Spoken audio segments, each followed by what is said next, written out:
Aziz abunəçilərim, yine sizləri Teplisan bilen tanıştırayım. Şu ətirgüllərim, barxıtlı ətirgül, ətirgüllərim ne açılıb durubdu Teplisada.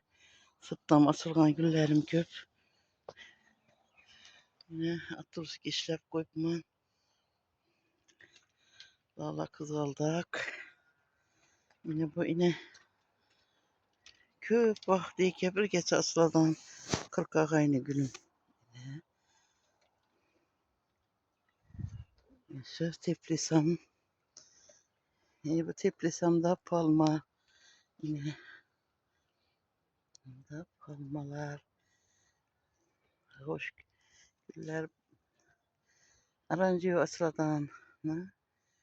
Razin temalarım. Yine razin tema güllerim. Yine hoş güllerdi. Xuda xalasa. Şimdi gülge.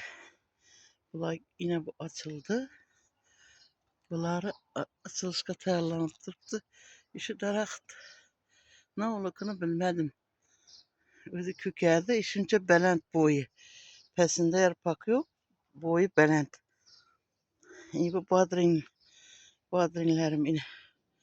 Xuda xalasa köp salıp durubdu. Köp. Sulkum saladı. Badrin yiyişki teklif etemem. Hem beni hem benim dikkat etibarı için rahmet.